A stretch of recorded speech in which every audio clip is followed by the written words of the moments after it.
I still remember the sound of the rain that morning. Soft at first, like a whisper through the oak trees outside my kitchen window. The kind of rain that feels like it's washing something away, even when you don't know what yet. I was standing by the stove making grits the way my mama used to. Slow, patient, with a pinch of salt and a little butter melting in the center like a secret. The house smelled like Sunday morning, even though it was only Wednesday. I had the radio on. Gospel low, Sister Mahalia humming in the background. And I was thinking about Marcus, my only son, my whole heart. He hadn't been by much lately, not since he started seeing that girl. Jade. Pretty, always put together, but with eyes that looked through you instead of at you. Still, I told myself love was supposed to change a person, soften them, grow them up. So I didn't complain when Marcus forgot to call, or when my calls went straight to voicemail. I just prayed on it. That's what you do when you've got grown children. You pray and you wait. That morning, I decided to finally ask him when they were setting the date. They'd been engaged for almost a year, and I'd already started putting a little money aside to help. I figured maybe I'd buy her a dress or pay for flowers. It wasn't about showing off. It was about being there, about belonging to that moment after all the years I'd spent raising him on my own. So I called him. Phone rang twice, and then she picked up. Hello? Her voice was light, sugar-sweet but stretched thin, like taffy about to break. Hey, baby, I said, trying to sound cheerful. Is Marcus around? He's in the shower, she said. You doing okay, Mama Glow? Mama Glow. She only ever called me that when she wanted to sound kind. I smiled, even though she couldn't see it. I'm fine, sugar. Just wondering if y'all ever decided on a wedding date. I need to plan my dress, you know. Can't have the mother of the groom looking plain. Silence. A kind of silence that isn't empty. It's full of something. Something heavy. Then she said it. Light as a breeze. Oh, we got married yesterday. I don't remember what came after that. Not the sound of the rain, not the gospel, not even the hum of the fridge. It was like the whole world went quiet to make room for those words. We got married yesterday. I just stood there, one hand still on the phone, the other holding the wooden spoon I'd been using to stir the grits. My arm started trembling, slowly at first, then harder, until a drop of butter slid off the spoon and hit the stovetop, sizzling like anger in disguise. What? It was just a small thing, she said quickly, like that made it better. Courthouse, real simple. We didn't want to stress anyone out. Anyone, she said. Not me, just anyone. Marcus meant to call you, she went on. He didn't want you to find out like this, but, well, you know how he is. I swallowed hard. My throat burned like I'd swallowed the whole world wrong. So, y'all didn't think I should be there? There was another pause. Shorter this time, but sharper. It wasn't like that, Mama Glow. We just wanted to do something private. You know, special. Special. That word echoed around the kitchen, hitting every wall. I looked down at the grits, cold now, butter gone dull. Then I said, real quiet. I see. Well, congratulations then. She hesitated like she wanted to say something else, but didn't. Thank you, she said finally. We'll come by soon. But she didn't. After I hung up, I sat down at the kitchen table. Didn't cry, didn't curse, just sat there listening to the rain. I'd always thought heartbreak came with noise, with yelling, breaking things, slamming doors. But it turns out sometimes it's just quiet. Quiet, and the sound of your own breath catching when you realize your place in someone's life has shifted, and not in your favor. I reached for the mug sitting by the window. My husband's old one. The one that says, World's Best Dad. It still had coffee in it from earlier, lukewarm and bitter. I took a sip anyway. My reflection caught in the window. Gray hair, tired eyes, a face that had spent a lifetime holding things together. I thought about the years I'd worked double shifts at the hospital so Marcus could go to college, the nights I'd stayed up sick with worry, the Sundays I'd prayed for him while my own body ached from exhaustion. And now, I wasn't even worth an invitation. I wanted to be angry. I should have been. But underneath it all, what I felt most was something quieter, something worse, unwanted. Outside, thunder rolled somewhere in the distance, low and long like the sky itself was sighing for me. I stood up, turned off the stove, and dumped the grits in the trash. The smell of butter lingered, sweet but sad. Then I whispered to no one in particular, "That boy done forgot who raised him." And I knew right then that my story, the one I thought was over when my husband died, wasn't finished at all. It was just turning into something else. The days after that call passed strange. They didn't rush or drag. They just existed. Like time had forgotten to move forward but didn't have the decency to stop either. Every morning I'd wake up around 6, same as always, boil water, fold the same dish towel over the oven handle, turn the radio on low just so the house would sound alive. Routine's a kind of mercy when your heart's learning how to limp. But the silence after that phone call, it was a new kind. Not peaceful, not the kind that means rest. It was the kind that hums. Like something left unfinished. I kept thinking they'd show up. Maybe that Sunday, I told myself. Maybe next week. Maybe after they get their pictures developed or whatever folks do after courthouse weddings. But every maybe came and went. The neighbors asked about it before they did. Miss Evelyn from across the street was the first. She saw me sweeping my porch and called over, "So, how was the big day?" She had that big smile, the kind that assumes good news, and I just stood there, broom frozen mid-air, my mouth opening and closing like I was chasing words underwater. I finally said, "Oh, it was small." Then I went inside before my face betrayed me. Inside, the house felt smaller than ever. There was no laughter bouncing off the walls, no scent of food cooking for company, no reason to take the good plates down. So I kept busy. Busy keeps you from thinking too hard about the silence. That week, I made peach preserves, 2 full jars. My mama taught me that when the heart's heavy, the hands need something sweet to do. The kitchen smelled like summer for a few hours. I liked that. While the peaches simmered, I glanced at the clock. 3:42 p.m. That was usually around the time Marcus used to call when he was in college. Every day like clockwork. "Hey Ma, you good? How's work?" I'd hear the noise of the campus behind him. Laughter, music, life. Now it was just my own kitchen. Quiet except for the soft pop of the preserves bubbling. I wanted to call him. Lord knows I did. But pride can be a stubborn companion. And hurt, when it's still fresh, don't know how to speak without bleeding. So I let the phone sit there on the counter. Rang once that afternoon. Some telemarketer. I let it ring out. Sunday came. I dressed up anyway. Pale blue dress, the one Marcus always said made me look like peace. Fix my hair, press my lips with a little color, just in case they stopped by after church. I even put the preserves out on the counter, 2 little jars lined up like gifts waiting to be claimed. Sat by the window with my Bible open, though I'll admit I wasn't reading. The hours passed slow. By 3 o'clock, the light started to change. That kind of gold that makes everything look softer, almost forgiving. But forgiveness felt too big for me just then. When the church bells rang across town, something inside me cracked a little. Not loud, just that quiet break you only feel when your heart folds in on itself. I went to the kitchen, took the jars of preserves, and labeled them. Peach, 2024. Then I set them in the pantry beside last year's batch.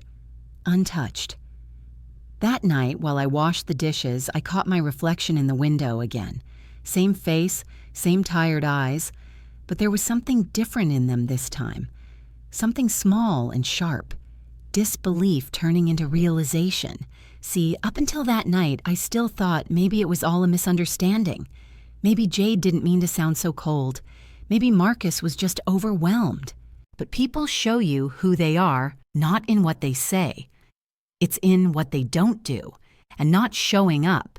That's an answer too. A few days later, I saw a picture on Facebook. Jade had posted it. Her in a white jumpsuit holding Marcus's hand in front of the courthouse steps. Caption said, "Just us. No drama, no distractions, just love." That word again. Love. Funny how folks use it to justify cruelty. I stared at the screen until my eyes blurred, and then I shut the laptop and pushed it away. Outside, the rain had started again. Soft, steady.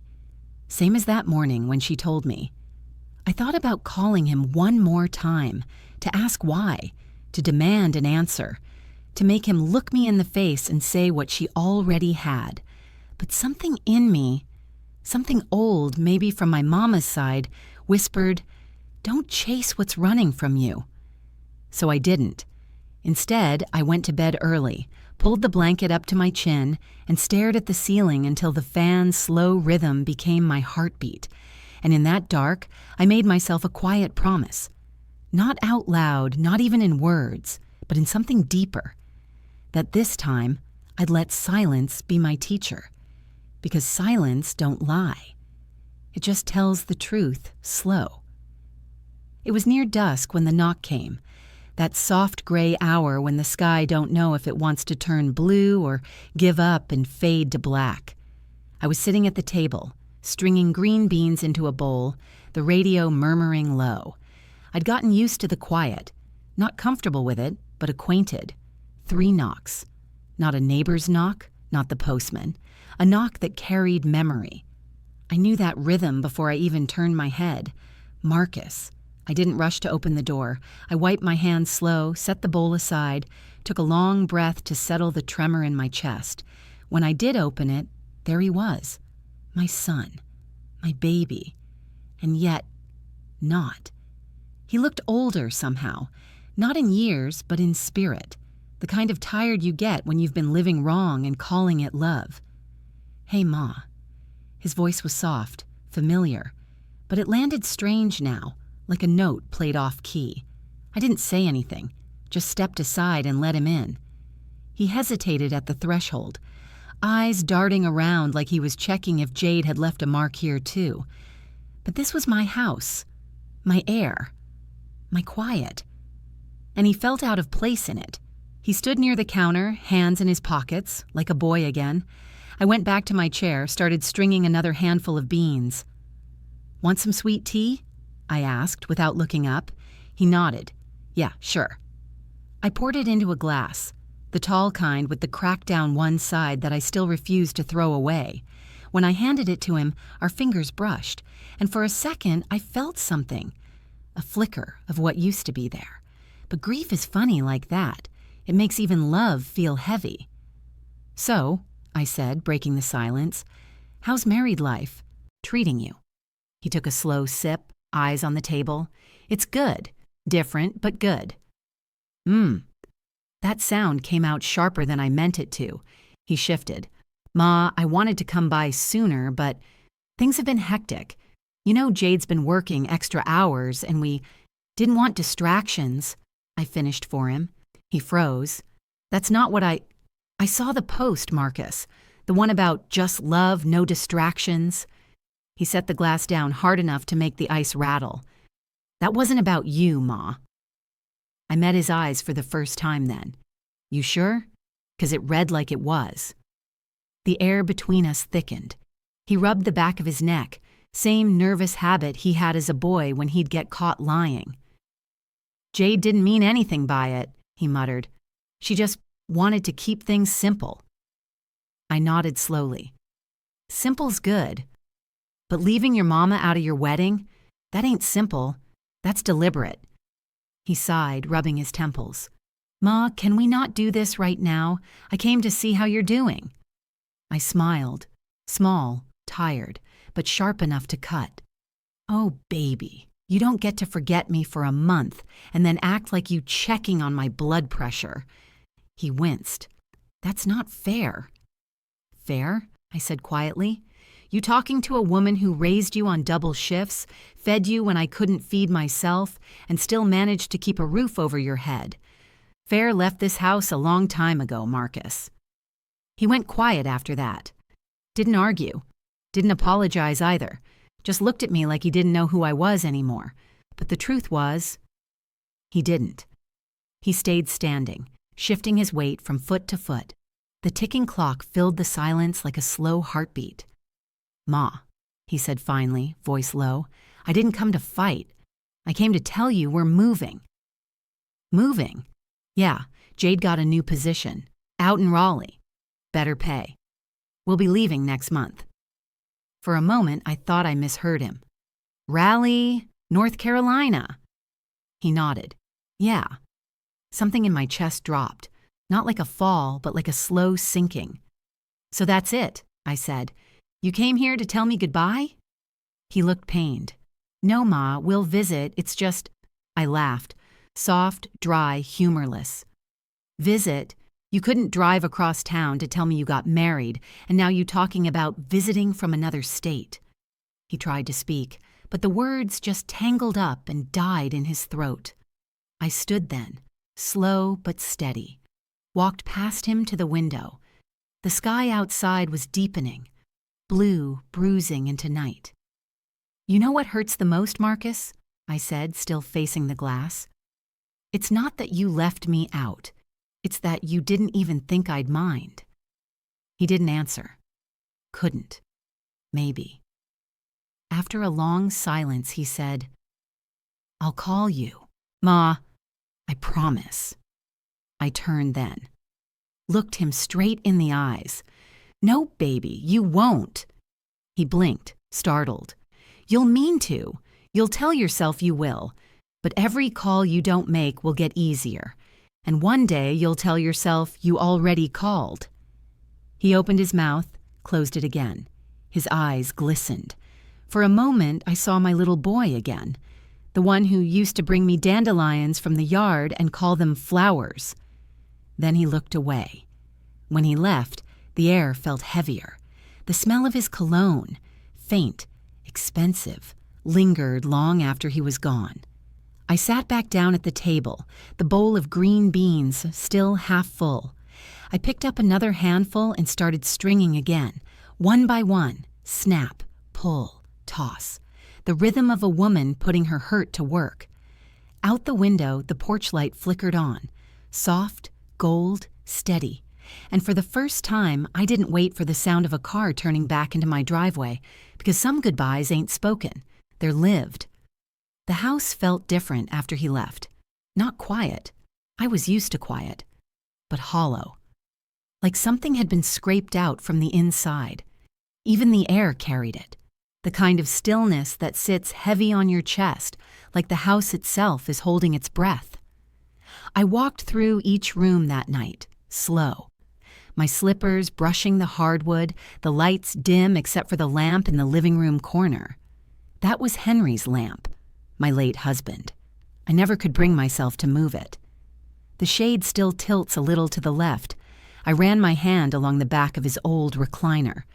The leather cracked now, soft from years of living. He used to sit there every evening, radio tuned to jazz, fingers tapping along to Coltrane or Miles Davis. Sometimes he'd hum, not the melody, but the rhythm, low in his chest. I used to tell him I could find my heartbeat in that sound. Now all I could hear was the refrigerator humming in the kitchen. I thought about calling Marcus again that night. Thought about saying something, anything, that might remind him who he was raised by. But what do you say to someone who's already halfway gone? So instead, I poured myself a glass of sweet tea, sat by the window, and watched the rain start again. There's something about rain at night. How it blurs everything. Streetlights melt into halos, the pavement turns to mirrors, and the world feels too soft to hold you steady. I sat there until the glass sweated in my hand, thinking about everything and nothing, about how motherhood don't ever really end. Even when the child leaves, the worrying stays behind, pacing the house in your stead. The next morning, I woke up to sunlight spilling across the floorboards. It caught the edge of the photo on my dresser. Marcus as a boy, missing 2 front teeth, standing with a toy stethoscope around his neck. He'd wanted to be a doctor back then, said he'd fix people like Daddy. I smiled, a small, tired one, and touched the frame. Dust clung to my fingers. I wiped it off, but the print of my hand stayed there faintly, like even the photo remembered being touched. The phone rang around noon. Not Marcus, not Jade. It was Miss Evelyn. "Glow, you up?" she asked, voice bright as always. "I'm headed to the farmer's market. You want to ride along?" I hesitated. I hadn't left the house since that visit. Didn't feel like smiling or talking or pretending everything was fine. But she said something then. Gentle, like she already knew. "Sometimes you gotta change the air around you, baby. Sitting in the same stillness too long'll make it settle in your bones." I looked around the kitchen, at the untouched breakfast plate, at the jar of preserves on the counter. She was right. We drove in silence for a while, the sound of the windshield wipers filling the spaces where words should have been. The sky was overcast but soft, like mercy. At the market, people moved slow. Old men selling collard greens out the back of pickup trucks, women arguing over who had the sweetest peaches. It felt good just hearing life again. Miss Evelyn bought 2 baskets of tomatoes and told the vendor, "I'm teaching this one how to live again." I wanted to laugh, but my throat tightened. She glanced at me sideways. "You know what my pastor says? The devil don't always come with horns. Sometimes he just wears your baby's smile." I looked at her then, really looked, and saw it in her eyes. She'd been through something too. Something that left the same quiet behind. When I got home, the house didn't feel quite so hollow. Still quiet, but warmer somehow. Like the air had been stirred just enough to remember it belonged to me. I made a small dinner. 1 pork chop, a spoonful of greens, a biscuit. Sat down, folded my hands, and said grace. "Lord, I don't know where this road's leading, but walk with me a little longer." Then I ate in silence, the kind that finally didn't hurt. After dinner, I turned on the old jazz station Henry used to love, Coltrane again, in a sentimental mood. The first few notes rolled through the room like honey. I leaned back, eyes closed, letting the saxophone fill the space that Marcus's voice used to occupy. And for the first time since that phone call, I realized something simple and painful and true. I'd built my life around being needed, and now that no one needed me, I didn't know who I was. But maybe, just maybe, that was the beginning of finding out. It started with the drawer, the one in the hallway table where I keep old bills, letters, and things too important to throw away but too painful to look at. I don't know why I opened it that morning. Maybe the spirit led me. Maybe habit did. Either way, there it was. A small mountain of folded papers, envelopes and check. Stubs that smelled faintly of ink and time. I sat down at the kitchen table, the morning light coming in soft through the curtains, and began to sort through them. Phone bills, electric bills, grocery receipts, and then the transfers. Line after line of money I'd sent to Marcus and Jade. $800, rent, $200, utilities, $150, car payment, $500, just till payday, month after month. No thanks written in the margins, no notes, just my handwriting. The neat, steady kind you learn from filling out nursing charts for 30 years.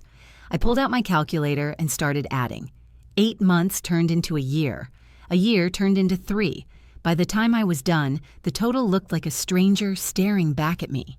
$27,450. My throat went dry. I pressed my palm flat against the table to steady myself. That money could have fixed the leaky roof, paid for my medication for 5 years, maybe even taken me to the beach again, the one Henry always promised we'd retire near. Instead, it disappeared into someone else's emergencies. I sat there a long time, the paper curling under my fingers, thinking about how easy it had been to give. Because when you're a mother, especially a black mother, giving becomes second nature. You give your sleep, your meals, your youth, your peace. And when the world tells you you've done enough, you still find a little more to give, because that's what love taught you to do. But nobody tells you how to stop. Nobody tells you how to hold something back for yourself without feeling guilty for it. The kettle whistled just then, breaking the silence. I poured myself a cup of tea, chamomile, the way Evelyn likes it, and carried it back to the table.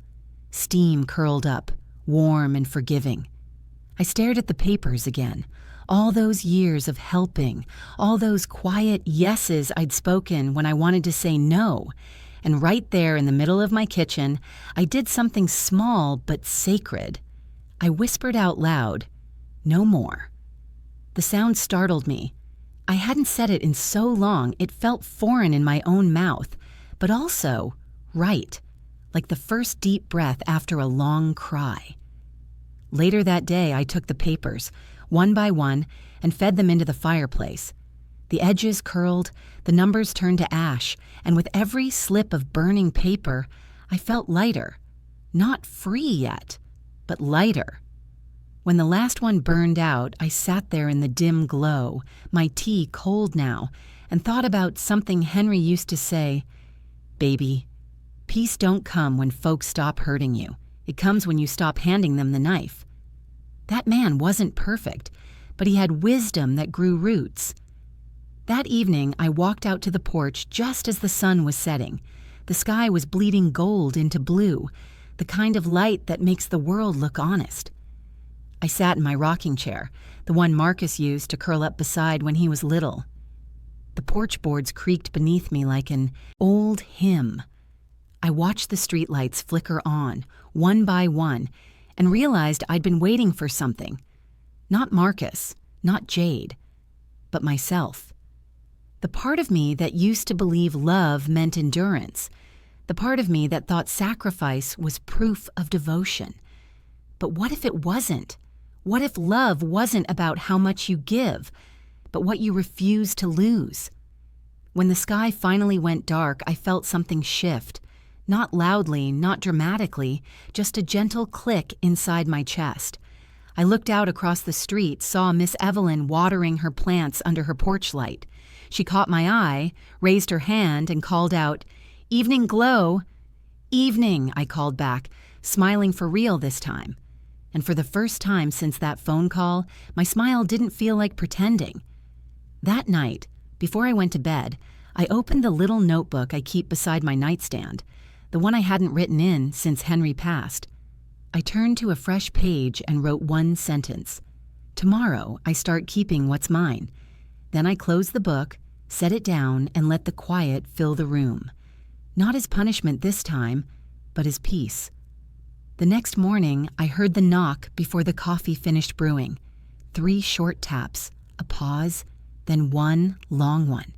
That was Miss Evelyn's knock, polite, but with purpose. I wiped my hands on a dish towel and opened the door.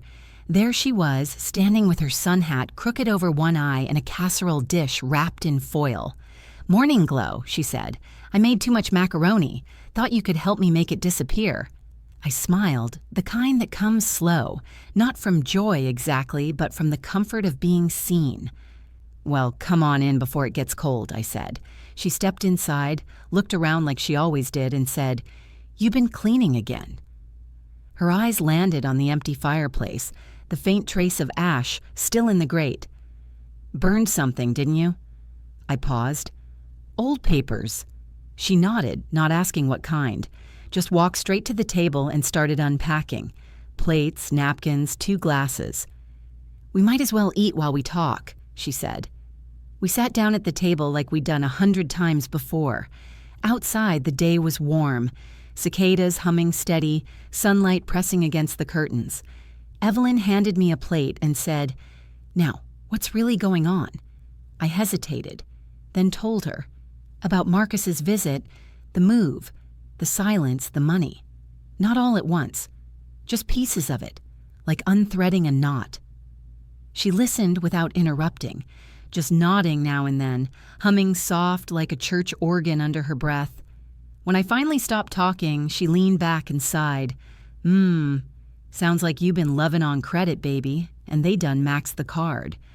I couldn't help but laugh, though it came out wet. That about sums it up.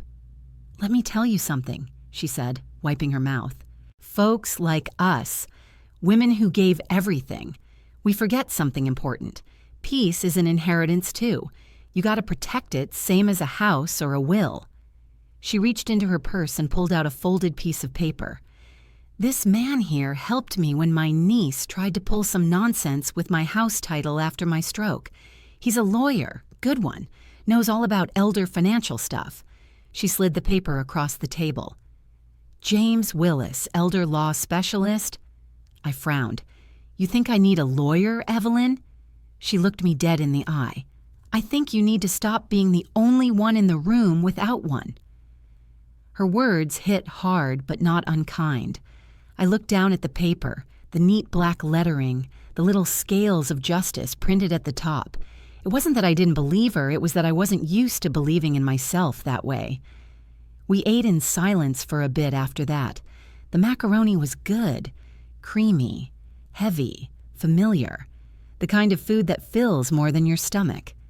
When the plates were empty, Evelyn leaned back and looked around my kitchen. Henry would be proud of you, you know, she said. I smiled faintly. For what? Sitting here burning bank papers like a woman losing her mind? She chuckled. No, baby, for finally keeping score. I swallowed hard. It don't feel like winning yet. That's 'cause you still thinking peace got to feel like joy, she said softly. Sometimes it just feels like quiet, and that's enough. Before she left, she stood in the doorway and turned back. I'm gonna say something, and I want you to hear it deep, she said. I nodded. You don't owe nobody your peace. Not your child, not his wife, not the ghost of who you used to be. You done your part. The rest is theirs to figure out. I didn't answer, just watched her walk back across the yard, her little straw hat glowing in the sunlight, her steps sure and steady. That evening, I sat back at the kitchen table. The lawyer's card lay in front of me, same place where those burned papers had been. I traced the edge of it with my finger, thinking about everything Evelyn said. She was right. I'd spent years protecting everyone else's comfort. Maybe it was time I protected my own. I picked up the phone, stared at the number on the card for a long minute, then dialed. Mr. Willis's office, a woman answered. Hi, I said, my voice steady. My name's Gloria Jackson. I think I might need some help keeping what's mine. When I hung up, something in me eased, not because it was over. It wasn't. But because I'd finally started fighting for myself. I went to the window and looked out at the street. The light was fading, soft and gold, the same color it was when Marcus used to ride his bike up the driveway hollering, Mama, watch me! This time there was no bike, no boy, just me. And that was all right. Because for the first time in a long while, I wasn't watching anyone else. I was watching me. I arrived at the lawyer's office 2 days later, right after the morning rain. The sky had that washed clean look, pale blue with streaks of white where the sun was trying to push through. I parked out front, sat for a minute with my hands on the steering wheel and whispered to myself, You're not weak for needing help, Gloria. You're smart for finally asking. Inside, the office smelled like old paper and lemon polish. A clock ticked steady on the wall. Not loud, just enough to remind you that time keeps moving even when you've stood still. The receptionist, young, polite, neat as a pin, took my name. Mr. Willis will be right with you, ma'am. I nodded, smoothing the folds in my dress, wishing my heart would stop pounding like I'd done something wrong. When he came out, he wasn't what I expected. No fancy suit, no slick smile, just a tall black man with salt and pepper hair, sleeves rolled up, glasses hanging from his shirt pocket. He had the kind of calm that makes you breathe easier before he even says a word. Mrs. Jackson? He asked. That's me. Come on in, ma'am, let's talk. His office was small but orderly. Family photos on the shelf, a framed scripture on the wall, do justly, love mercy, and walk humbly. Something in that verse steadied me. He listened as I told the whole story. From the phone call to the wedding, to Marcus's visit to the money. I didn't rush. I told it the way it happened, with the pauses and the shaking in between. He didn't interrupt once, just took notes, nodding every now and then, humming soft under his breath, the way folks hum in church when they hear truth they've lived. When I finished, he leaned back and said, "Mrs. Jackson, what they did, that's not just unkind. It borders on financial exploitation. You've been carrying this weight alone for too long." I felt my throat tighten. It's my son, Mr. Willis. I keep trying to believe he didn't mean to hurt me. He met my eyes steady. "Intent don't erase impact, ma'am. Good people can still do wrong, especially when someone else's influence makes them forget who they are." I nodded, swallowing hard. That girl, Jade, she's got him believing love means taking. He gave a small, knowing smile. "And you've been teaching love means giving. That's how people like her find room to move." His words stung, but not cruelly, like antiseptic on an old wound. We spent the next hour going through paperwork. He explained things slow, not like I was old, but like I deserved to understand every detail. Power of attorney, bank authorizations, property titles, all the pieces of my life I'd left unguarded out of trust. He said, "We're going to make sure your name, and only your name, stays on what's yours. I'll file the notices and alert your bank. Any attempt to access your funds without consent will flag immediately." "Will they know I came to you?" I asked. He shook his head. "Not unless we want them to. Right now, we move quiet." I smiled faintly. Good. Quiet's what I do best. Before I left, he said something that stuck with me. "Mrs. Jackson, I can handle the legal part, but you gotta handle the spiritual one. You can't let their betrayal turn into your identity." I didn't answer right away. I just nodded, slow, because I knew he was right. All my life, I'd let love define me. Wife, mother, nurse, caretaker, and somewhere in all that giving, I'd gone missing. Maybe finding myself wasn't about reclaiming what they took. Maybe it was about remembering what I'd forgotten to keep. When I stepped outside, the sun had come out. The sidewalk was steaming, the air sweet with that after-rain smell. Clean, new, forgiving. I stood there for a moment, feeling the warmth on my face, and whispered, "All right, Lord, one step at a time." Then I walked to my car, head a little higher than before. Not proud exactly, just steady. Because for the first time, I wasn't walking toward them. I was walking toward me. It had been almost 2 weeks since I met with Mr. Willis. 2 weeks since I'd signed those papers, set those protections in motion, and slept through the night without waking up to worry about who might take what next. The house felt different now. Not lonely, just mine. Even the air carried new weight. When I walked from room to room, I didn't see what was missing anymore. I saw what was left. The potted fern by the window was coming back to life. The curtains fluttered in the breeze, soft as a sigh, and my heart, for the first time in a long while, felt steady. Then the phone rang. I almost didn't answer. Old habits die slow, the kind that teach you to run toward the sound of need. But something in me said, no. Let them reach you on your terms this time. The name flashed across the screen. Marcus. Not son, not home, not anything sweet, just Marcus. I let it ring twice before I picked up. Hello? There was silence on the other end, then his voice, cautious, uncertain. Ma, you there? I'm here, I said, calm. He exhaled like he'd been holding his breath. Good. I was worried. You haven't been answering my calls. I've been busy, I said, working on some things. Things? What kind of things? The tone, curious, but not kind. I could almost hear Jade's voice somewhere behind him, whispering questions, feeding him words. Just taking care of business, I said. The kind I should have handled a long time ago. He hesitated. Ma, listen, Jade's been really upset. She thinks you might be... Upset?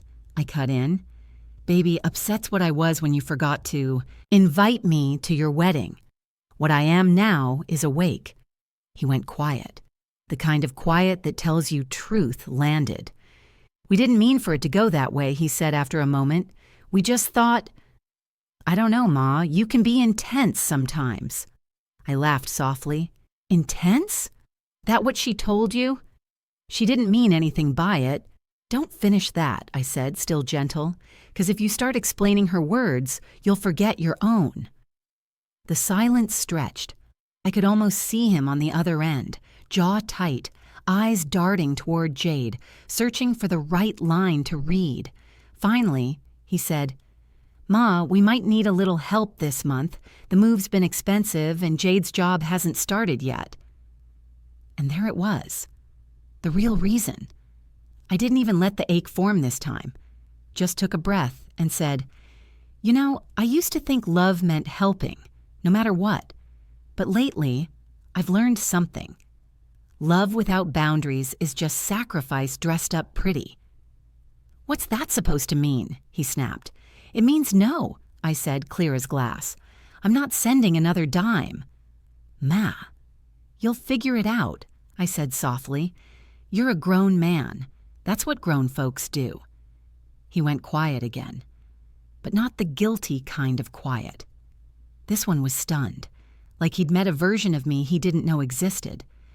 Finally, he said, voice low, Jade said you were acting different. Guess she was right. Good, I said. Maybe she'll stop underestimating me then. He didn't know what to do with that. I heard him exhale, long and slow, then say, I'll call you later. Don't rush, I said, and hung up before he could answer. I set the phone down and stood there a long moment, the quiet humming around me.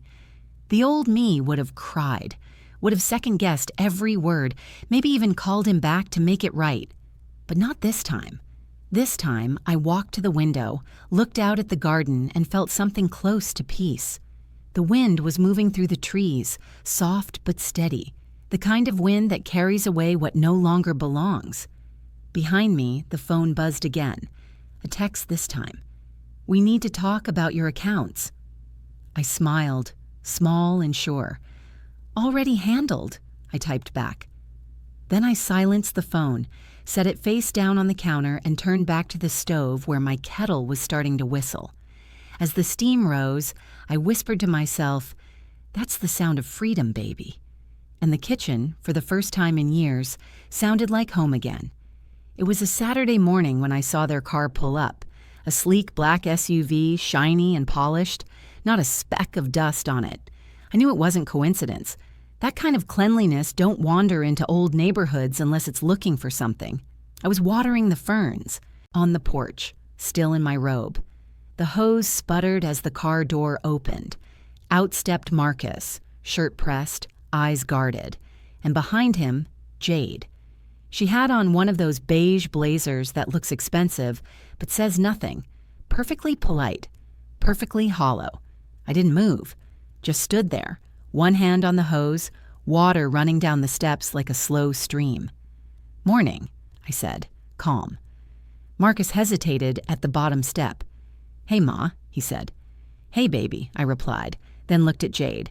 Morning, Jade, she smiled.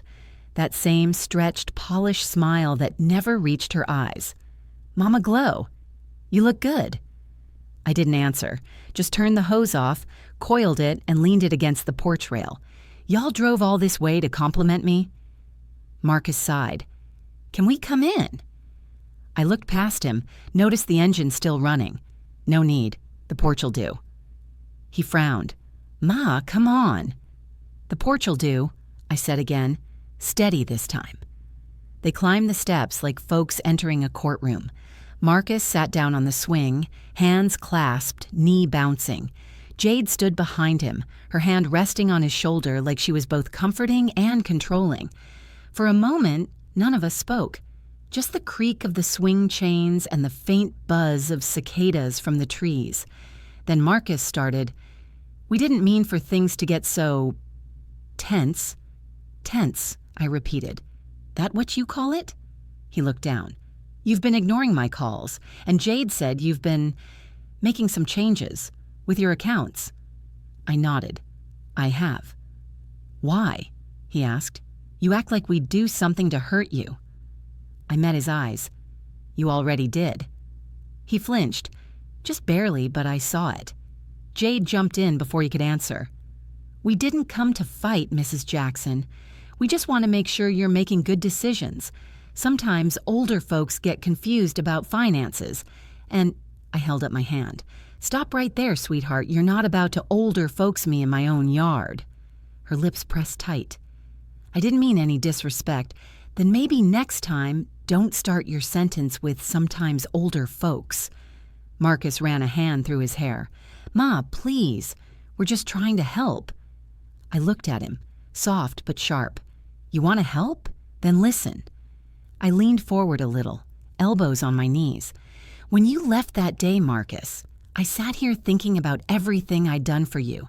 Not because I regret it, I don't, but because I realized I'd been running your life so long, I forgot to live mine." He shifted, eyes darting toward Jade again. "I gave you every bit of what I had," I went on. "And still, it wasn't enough. You know why?" He shook his head. "Because you didn't want my help, baby. You wanted my submission." The words hung there, thick as August heat. Jade's face changed then. Just a flicker, but I saw it. That look people get when control slips through their fingers. Marcus stood up. "Ma, this ain't fair. You're twisting things." "No, son," I said. "I'm straightening them out." He looked at Jade again, then at me, frustration flaring. "You've always made everything about you, always trying to be the hero." That hurt. The kind of hurt that burns slow instead of sharp. But I didn't let it show. "Maybe that's true," I said softly. "Maybe I did too much. But the difference between then and now is this. I know when to stop." They stood there a long moment, neither one saying anything. The air felt heavy but clear, like the sky before a storm that never comes. Finally, Jade said, "So that's it? You're just cutting us off?" I smiled, small, steady, peaceful. "No, honey, I'm just stepping out of the way. If you fall, it won't be because I pushed you. It'll be because you never learned to stand." She blinked, jaw tightening. Marcus's voice cracked then, small like it hadn't been in years. "I didn't mean to hurt you, Ma." I looked at him, really looked, and for a moment I saw the little boy again, all knees and elbows holding a dandelion like it was a gift from God. "I know," I said softly, "but meaning well don't clean the wound. Only truth does." They left without saying goodbye. The SUV rolled down the street, sunlight flashing off the rear window before it turned the corner and disappeared. I stood there until the sound faded. The porch was still damp where the hose had spilled water earlier. A small puddle glistened by the steps, and right in the middle of it a single leaf floated, spinning slow in the breeze. I took a deep breath, felt it fill me all the way down, and whispered, "Peace don't always shout, Lord. Sometimes it just sits still." Then I went inside, locked the door, and brewed a fresh pot of coffee. 1 cup, just for me. It started with whispers, the kind that slither through small towns faster than rainwater down a gutter. First at church, then at the grocery store, then through neighbors' half-polite questions that carried concern laced with judgment. "Glow, baby, you all right? You been forgetful lately? You know folks worry about you living alone like that. I heard Marcus and Jade are just trying to make sure you're taken care of." Taken care of. That phrase rolled around my head like a stone. I'd spent my whole life taking care of other people. Now, somehow, the world thought I needed managing. It didn't take long to find the source. Miss Evelyn called me one afternoon, voice tight with anger. "Glow, you sitting down?" I was folding laundry, towels still warm from the dryer. "What's wrong?" She sighed. "That girl, Jade, posted something on Facebook, talking about how your mind's been slipping, said she's praying for your safety. I stopped folding. The towel hung half in my hands. Praying for my safety, I repeated, voice flat. And that's not all. She told folks you've been giving money to strangers, that your memory's getting bad, and that you might need supervision. For a second, I couldn't even speak. Then I laughed. Soft, short, without humor. Supervision? Lord, she making it sound like I need a babysitter. Evelyn didn't laugh back. Baby, you know how people talk. They'll believe anything if you say it's sweet enough. I stared out the window. Across the street, the world looked so normal. Kids on bikes, a mailman waving, the distant bark of a dog. But in my chest, something sharp and cold began to bloom. 2 days later, I got a knock at the door. A woman stood there. Clipboard in hand, badge on her shirt, Adult Protective Services. Mrs. Jackson? Yes, that's me. I'm here because we received a report of possible self-neglect. There it was. The rumor turned into paperwork. I stepped aside. Come in then, might as well see for yourself. She walked through every room, checked the kitchen, the medicine cabinet, the fridge. I watched her take notes while my cat trailed behind like he was supervising her. When she came back to the living room, she said, "Your house is very well kept." "Always has been," I said, even before people thought I forgot how to hold a broom. She smiled, embarrassed. "I'm sorry you're dealing with this. It happens more often than you'd think." "I know exactly how often it happens," I said softly. "Every time somebody confuses kindness for weakness." She nodded. "I'll close the case today. There's clearly no issue here." "Make sure you note who filed it," I added. "Some folks need reminding what lying under oath means." She gave a knowing smile. "Already done." When she left, I called Mr. Willis. He answered on the first ring. "Mrs. Jackson?" "I think we need to add defamation to that file," I said.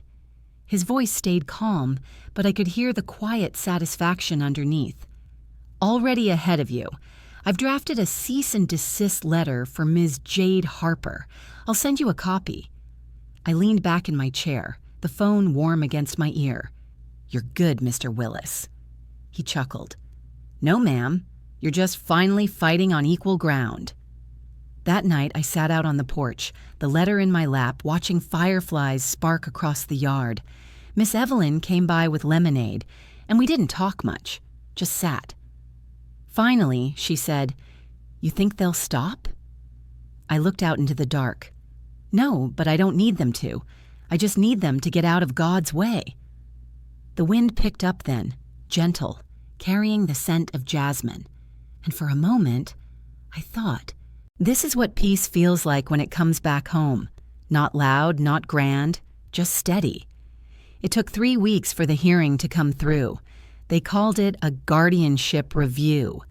Fancy words for what it really was, an attempt to make me someone else's property. I wore my best church suit, navy blue with my mother's pearl brooch, not to impress them, but to remind myself who I came from. My mama always said, when folks try to strip your dignity, wear it louder. Miss Evelyn came with me, her hand firm on my arm as we walked up those courthouse steps. Mr. Willis was already inside, files in neat stacks, glasses low on his nose, calm like a Sunday deacon. Jade and Marcus sat across the aisle. She wore that same beige blazer, the same practiced face. Calm, poised, fake as sugar glass. Marcus looked tired, not guilty, just hollow. Like he'd been living under someone else's script and finally realized it didn't have a happy ending. The judge, a middle-aged black woman with eyes that saw everything, started the hearing. Mr. Willis spoke first. He laid out every transfer, every false claim, every message Jade had sent pretending concern. Then he played the voicemail she left after Adult Protective Services closed my case. "She's clever, Marcus. We'll have to handle her another way." The courtroom went quiet. You could have heard the ceiling fan turn. The judge folded her hands. "Mrs. Jackson," she said, "do you have anything you'd like to add?" I stood, not shaky, not timid, just steady. "Yes, Your Honor," I said. "I want to say this. I raised my son to tell the truth, to pay what he owes, and to love people in the light. I never thought I'd have to defend myself against my own child, but here we are." My voice caught then, but I didn't let it fall apart. Love don't mean silence, and respect don't mean surrender. I didn't stop being his mama, I just stopped being his victim. When I sat back down, I caught Marcus looking at me. For the first time in a long time, he didn't look defiant. He looked ashamed. Jade didn't. Her eyes stayed cold, calculating. The judge spoke quietly, but firmly. "Petition denied. Full assets remain in Mrs. Jackson's name. Ms. Harper is hereby warned that further defamation or interference will result in civil penalty." Then she looked at me. "Mrs. Jackson, you are free to go, and free to live as you please." Outside the courthouse, the air smelled like summer. Warm, thick, alive. Evelyn took my hand. "Well, baby," she said, "looks like peace finally signed its name on your life." I smiled through tears I didn't even try to hide. Feels that way. Across the parking lot, Marcus stood by the SUV, shoulders slumped. He looked like a man who'd finally run out of excuses. I almost went to him. Almost. But then I remembered, forgiveness is a door you open from both sides, and he hadn't reached for the handle yet. So I turned back toward Evelyn, lifted my chin, and said, "Come on, let's go home. I got greens to cook and peace to keep." And as we walked to the car, the courthouse behind us faded into the distance. Not a place of defeat, but the place where I took my name back. The letter came 2 weeks after court, plain white envelope, no return address. But I knew that handwriting the moment I saw it. Neat, slanted, a little too careful, like he'd practiced before putting pen to paper. Marcus. I stood there at the mailbox for a long moment, the late afternoon sun warm on my shoulders, the paper heavy in my hand. Part of me wanted to drop it straight into the trash. The other part, the mother part, wanted to read it twice before deciding. I carried it inside, set it on the kitchen table beside my teacup, and just looked at it. The house was silent except for the ticking clock. Funny how, even after all this time, I still waited for peace to give me permission to open things that might hurt. When I finally did, the letter was short, 3 paragraphs, no excuses. "Ma, I don't know how to start this except by saying I was wrong.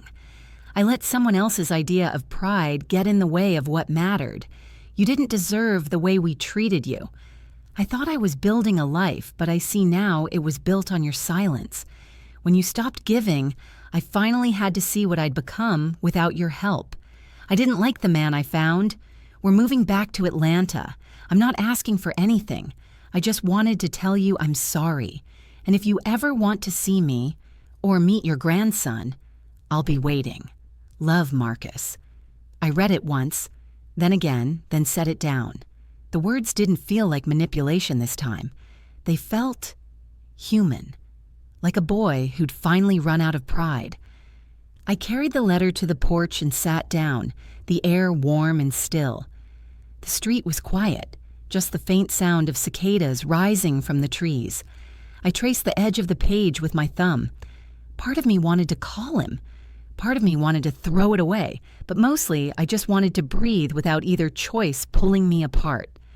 Evelyn came by around dusk, same time she always did. She saw the letter in my hand and raised an eyebrow. "From him?" I nodded. She didn't ask what it said. She never does. She just sat beside me, quiet. After a while, she said, "You gonna answer?" I looked out at the sky turning gold over the rooftops. Not yet. Sometimes a pause says more than a reply. That night, I took the letter to my bedroom and placed it inside my Bible, right between Psalms 34 and 37. Henry used to say, "The Lord's justice moves slow, but it don't forget its way." I think that's what this was. Justice, but tender. Before turning in, I knelt by my bed and prayed. Not for them to come back, not even for forgiveness, just for the strength to keep my heart clean. Because bitterness is heavy, and I'd carried enough weight in this life. It's been a year now. A year since the courthouse, the letter, the silence that followed. Sometimes when I pass by the park, I see young mothers chasing toddlers, hair flying, laughter bright, and it hits me. How much of my life was spent inside someone else's story. But I don't feel sad anymore. Just grateful to still have time left to write my own. The garden in my backyard has come alive. Collards, tomatoes, even those stubborn azaleas that refused to bloom last spring. I like to think they were just waiting for me to make space for joy. Every morning I start my day the same way. I open the curtains, let the sunlight spill in, and talk to God before the world wakes up. "Thank you," I whisper, "for not giving up on me when I almost did." Then I look in the mirror, not the big one in the hallway, but the small round one on my dresser, the one that shows my face up close, and I see her. The woman I was always meant to be, hair silver and proud, eyes softer now, not because they forgot pain, but because they survived it. A face that's been through storms and come out with laughter still somewhere in the lines. Sometimes Marcus calls. I answer when I can, when my spirit says it's time. We talk, polite, careful, like people learning a language they once forgot. He tells me about the baby, about work, about trying to do better. I listen. I tell him I'm proud, because I am, not of what he did, but of what he's trying to undo. We haven't met yet, but that's okay. Healing don't need an audience. The other day, Evelyn said, "You glow different now, Glow. It's like peace decided to move in permanent." I laughed. Maybe it finally paid the rent. We sat on the porch, sipping tea, watching kids ride their bikes down the street, and I realized something simple. I used to think revenge was about getting even. Now I know it's about getting whole. When the evening light hits just right, I take my Bible and the letter from Marcus out to the porch. I don't read it anymore. I just keep it near, like proof that pain can change its name if you let it. And sometimes, when the wind picks up, I swear I can hear Henry's voice, low, steady, full of that quiet pride he carried through life. "You did good, baby. You did real good." I close my eyes then, let the breeze touch my face, and smile. Because I did. Because I'm still here. Because peace, after all that noise, finally sounds like me.